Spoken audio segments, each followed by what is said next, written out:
All right, so today we're gonna make artichoke dip. Yay. So this is something I make whenever I have friends over, and it's highly requested all the time. So like when my friends come back over, they'll be like, "Are you gonna make that artichoke dip again?" It's your specialty. Yeah, I like to think so. So anyway, I usually get the medium-sized artichokes in a can, which are like 6 to 8, and then I chop them up. I cut them into 4s, and then just, chop them down. The thing with artichokes, too, sometimes I notice, is the outer parts can get really hard. Mm-hmm. So if you see any of that, like this one is brown, I'll just pull it off and get rid of it. Because that, even when you bake it, it still is hard and it's just awful. Yeah. Good to know. Yeah, so we'll just chop these up. And then as soon as they're chopped up, we're going to put them in a bowl and combine them with the rest of the ingredients. And this is like the absolute easiest thing you could ever make. Yes, that would be great. All right, so we'll put these in here. And then squeeze some of the juice out of that. I don't want it to be too juicy. Then we will add mayo, parmesan, and garlic salt. And everyone always asks me, can you open that for me? Sure. Everyone always asks me, how much do you put in? Mm-hmm. I have no idea. I literally just do it to taste. So I'll sprinkle, like that looks good. And then I'll take the garlic salt, same thing, just sprinkle it over the top. And then same with the mayo, just give it a nice little squirt like that. Let me grab a fork. Already. Thanks. Then I just mix it all up like that. And I can already tell I need more mayo. Mm-hmm. If you can squirt me.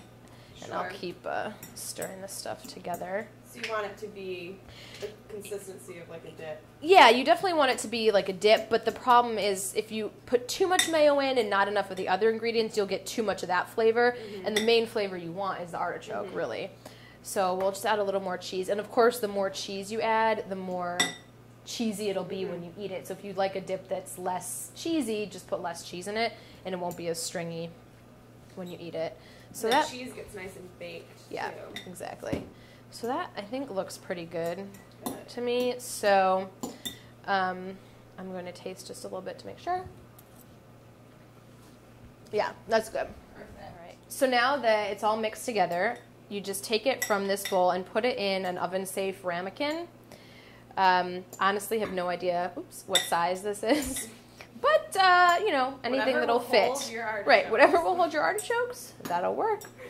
And once it's in there, you want to preheat your oven. Honestly, you could cook this dip on whatever heat you want. So if you're cooking something else at 350 and you want to throw this in at 350, that's fine.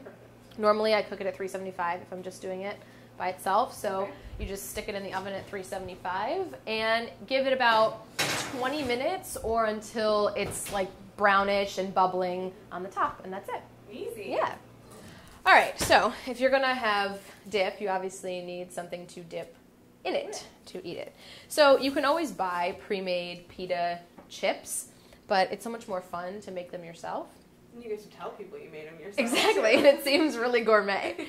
So we just got regular white pita. You could use wheat or anything, any other kind of pita that you want.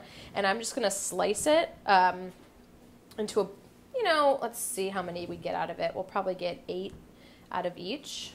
Yeah, I think so. So we'll cut it into little triangles like this, which is perfect for dipping, obviously. And they don't have to be even by any means. Chips are never that way. And then just spread them out on a cookie sheet.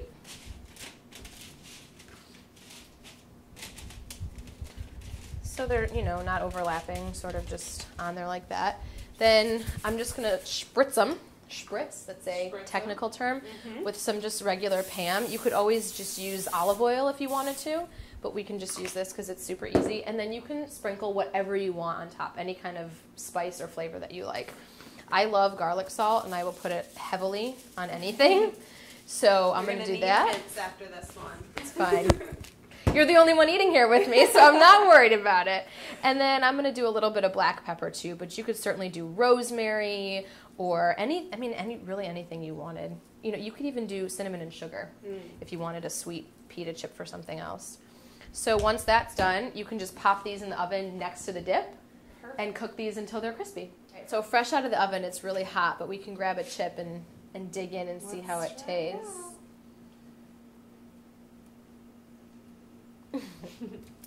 You're among friends. Yeah, right?